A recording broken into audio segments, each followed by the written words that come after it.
Welcome back. In the last several lectures, we've defined the complexity of an extended formulation. And in just the previous lecture, we talked about the non-deterministic communication complexity and showed that for a particular problem that we make from the slack matrix of a polytope, this is the face vertex problem that Alice and Bob play.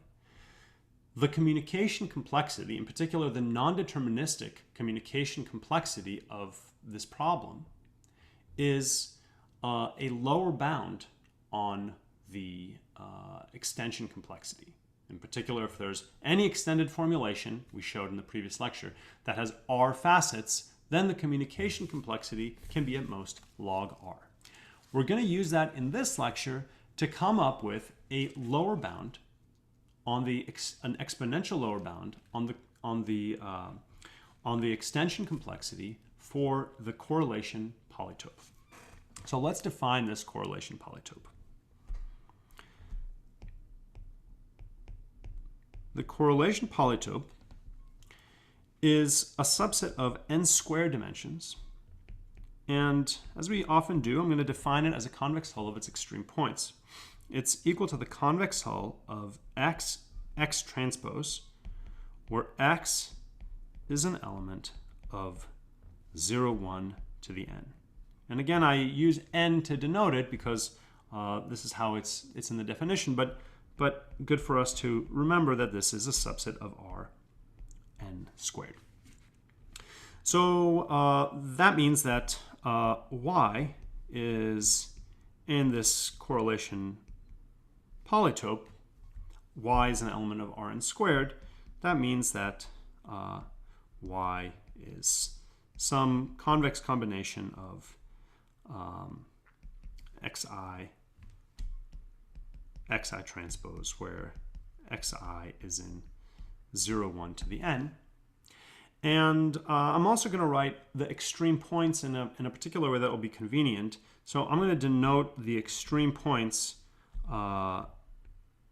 by a subset B of indices from 1 to n. So in other words, I'm going to use YB to denote the indicator or incidence matrix, incidence vector of the subset B, outer product with itself. So we'll use this to denote the extreme points or vertices of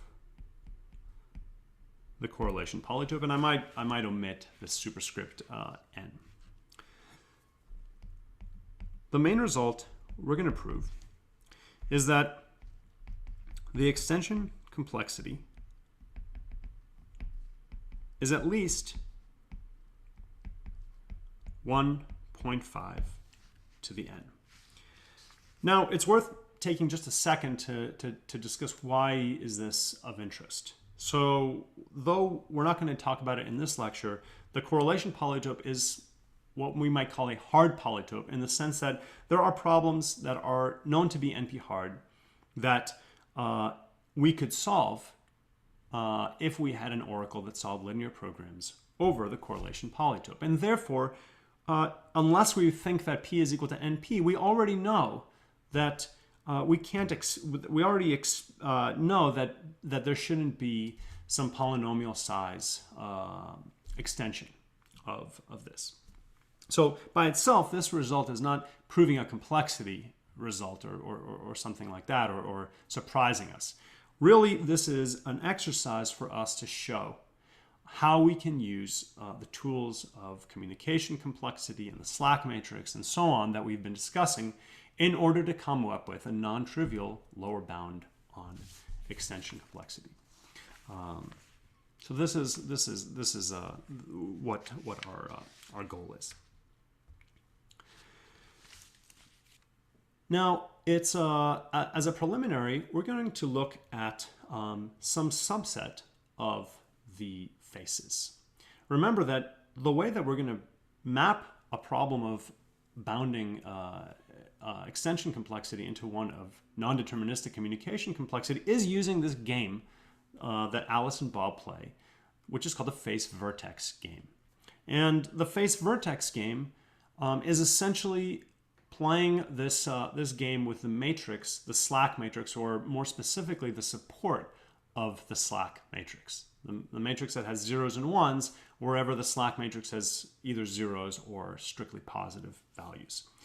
Now, the rows of the slack matrix correspond to faces. So we're going to actually show a communication lower bound for an even easier problem, namely a subset of the slack matrix. It should be intuitive that if Alice and Bob are playing this game where Alice gets an index, gets a row, and Bob gets a column of the slack matrix, and they need to decide whether that is strictly positive or not, in other words, whether its support matrix has a 0 or 1, the more I cut down on the matrix, I can only make it easier. This is, we're going to see, a critical part of the roadmap, but we're going to see that in a couple slides. Now I want to define a special face of the correlation polytope. So again, remember that the correlation polytope, when I'm talking about extreme points, allows me to interchangeably talk about the points y that are in n squared dimensions or the points x. So remember that the extreme points of the correlation polytope are things of the form yb, which look like x chi b transpose. So let's consider the following constraint. So for a subset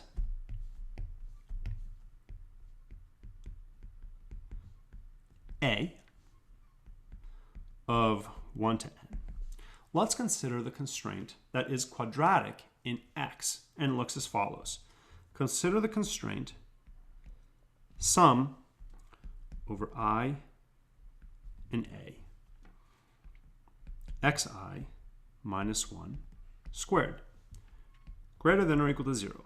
This is a quadratic constraint, and it's immediate to see that this is clearly satisfied by all x. This is certainly a valid constraint for all x. Now, this is not yet a linear or nonlinear or whatsoever a constraint in y. It's not something in n squared dimensions. But let's expand it. Let's expand it out. So if I multiply this out, then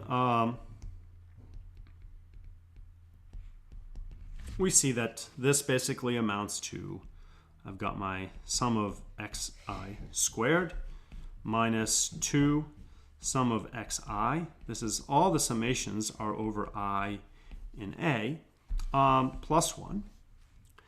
And now note that I can, this first term here, sum of xi, the squares on the outside of the parentheses, this is the sum over all I and j of A of xi xj minus 2 sum of xi plus 1.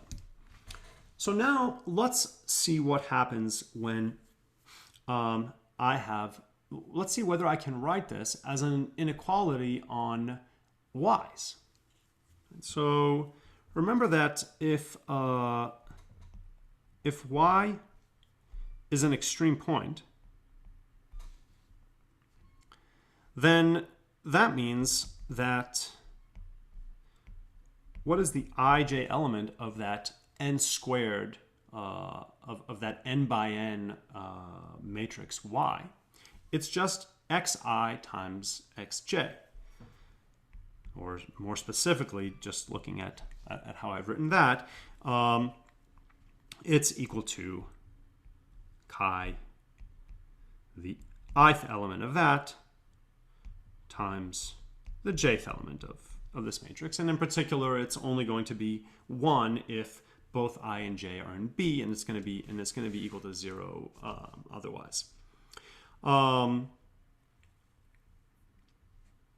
So that means that I can rewrite this inequality in terms of in terms of yij. So looking at this, note that the sum, my point is the following: for y equal to x transpose, for any x in 0, 1 to the n, which is equivalent to saying for any extreme point y of the correlation polytope, what does this inequality look like? Well, it looks like the sum over all I and j and a of yij. Now, what is xi? How am I going to express that in terms of y? Well, it's easy to see that xi, because xi is either 0 or 1, xi equals xi squared. And xi squared is xi times xi, or in other words, yii. So this is minus twice the sum of yii plus 1. So my point is that this is now linear in y. So this is satisfied. This linear inequality is satisfied for all extreme points y. For all vertices, I'll write it in my other notation, yb. Again, the flow is that for any vertex, this linear equation is exactly equal to this first thing that I wrote. So certainly this is satisfied for every vertex. But if it's linear and it's satisfied for every vertex, then it is also satisfied for the entire correlation polytope. We can make one more simplification that we don't particularly require that. Note that this is also equal to the sum over I equals j in a, so in other words yii, plus the sum over I not equal to j in a over yij, minus twice the sum of yii plus 1 is greater than 0. So I could write that, and that would cancel with that, and so I'm left with this inequality. So the upshot is that the sum over I not equal to j in a of yij minus the sum of yii, I in a, plus 1 is greater than or equal to 0 is valid for every single extreme point of the correlation polytope, and hence by linearity, this is valid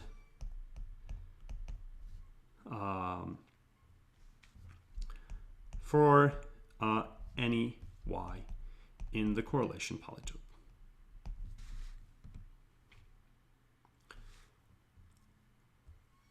Let's look at it a little more carefully. So again,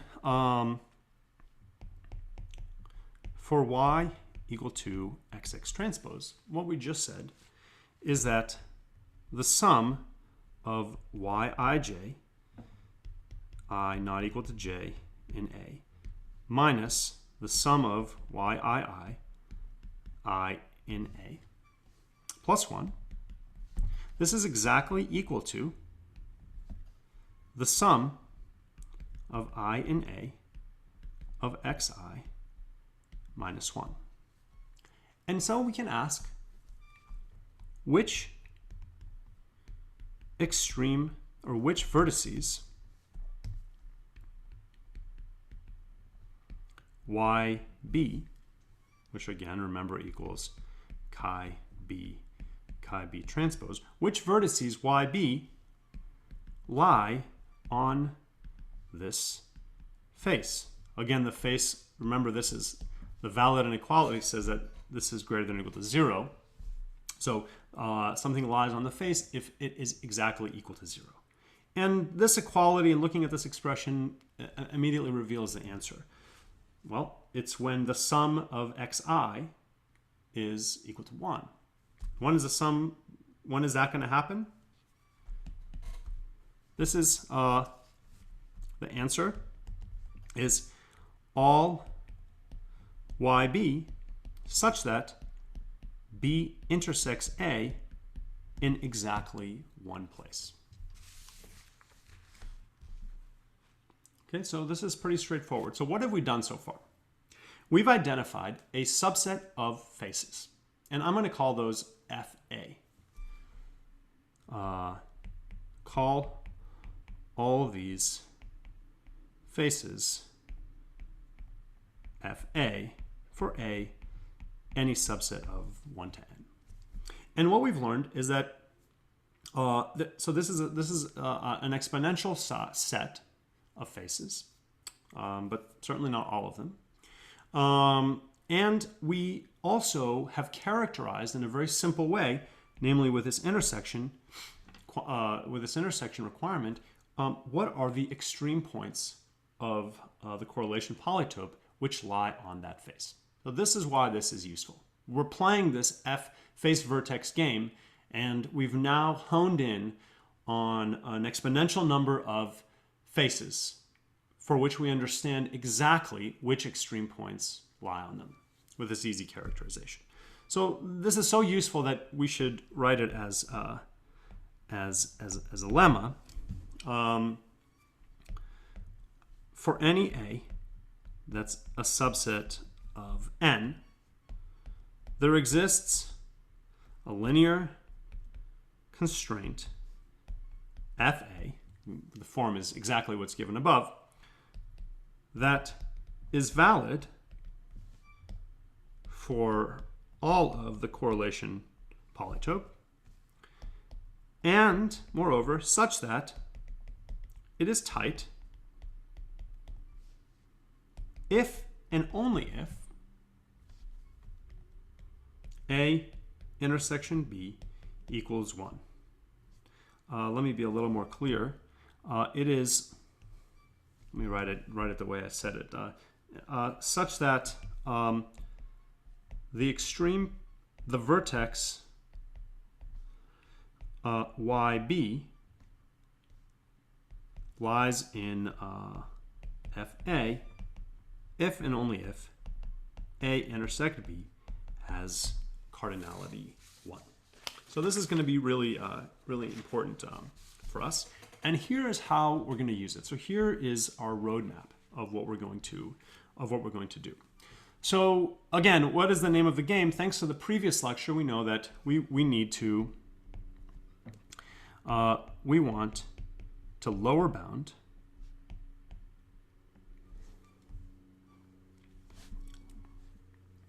the communication complexity of this game. The communication complexity of the face vertex game. And we're going to do this in the following way. We're going to lower bound the communication complexity for an easier problem. So first of all, we're going to focus only on the subset of, now I'll interchangeably refer to the face vertex game or the support of the slack matrix.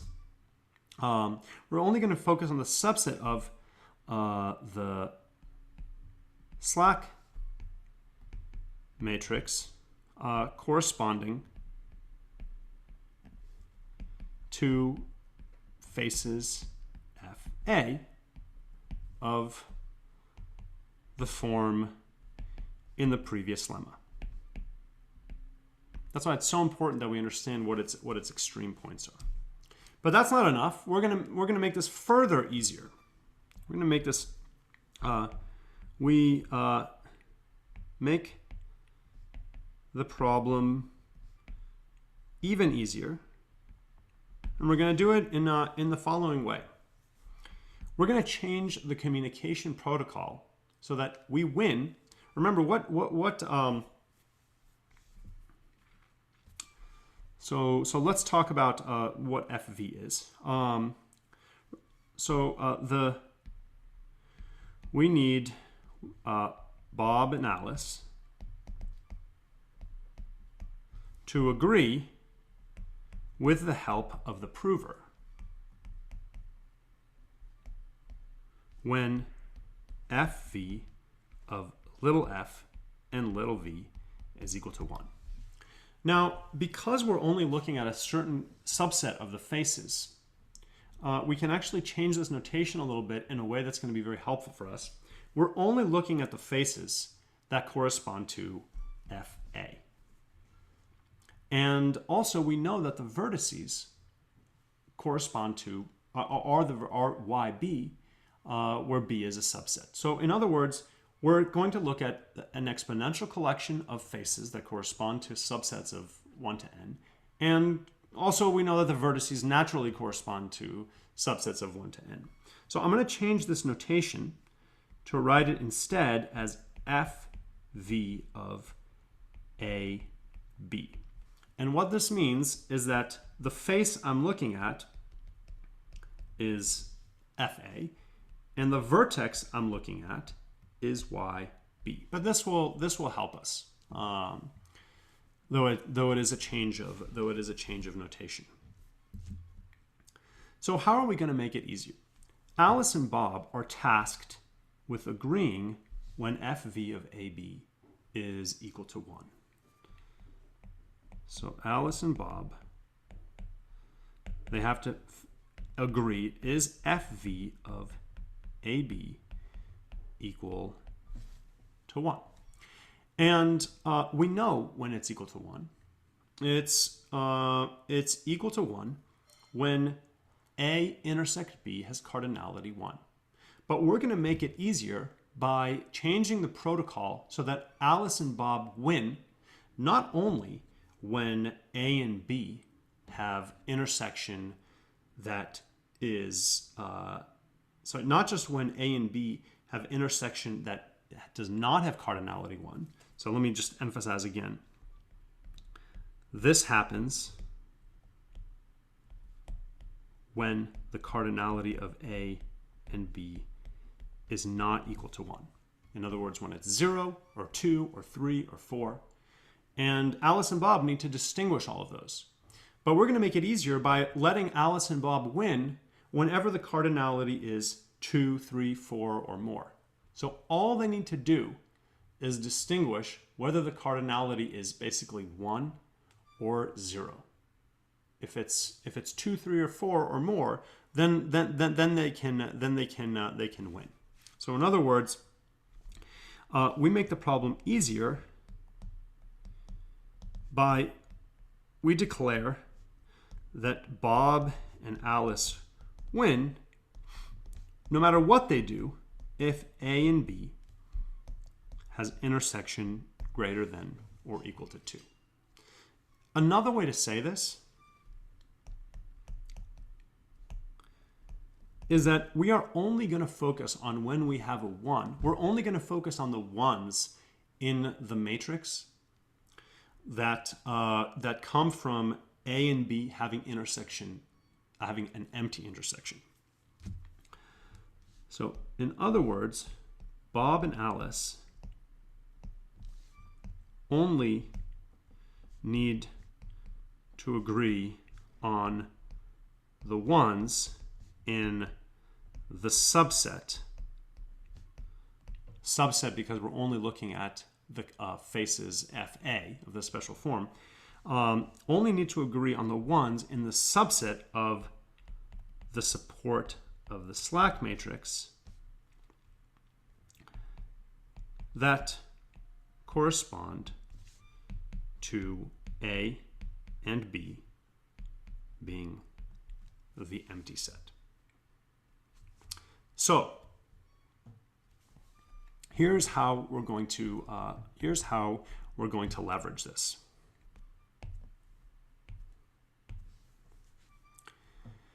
We're going to define the following set. D is going to equal the index AB. Remember now, we're only looking at that subset of a matrix where the faces are indexed by subsets A, and vertices we already know are indexed by subsets B. So rather than talking about F and V being a point of the slack matrix or the support of the slack matrix, we're now just going to talk about A and B. So the only ones that they need to worry about are the A and B's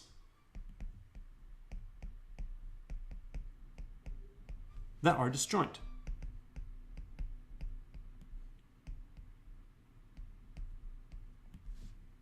So again, to clarify, clarify or belabor the point, these are the ones in the subset of the slack matrix that Bob and Alice must agree on with the help of the prover who gives a hint. So the end of the roadmap, we will show,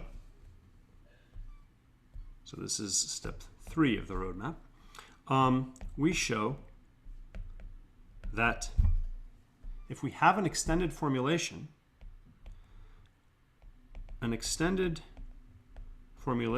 Q for P, the correlation polytope, that has R inequalities, implies that there is a covering of D of the same size. We'll explain in more detail subsequently what a cover has to satisfy. But if we think back to the lecture where we introduced non-deterministic complexity, and we were talking about, and we showed the example of the matrix where we had the blocks of the ones, then if the prover just tells you that F and V correspond to one of those blocks, in this case A and B correspond to one of those blocks, then Bob and Alice can independently check whether or not their indices correspond to one of those blocks.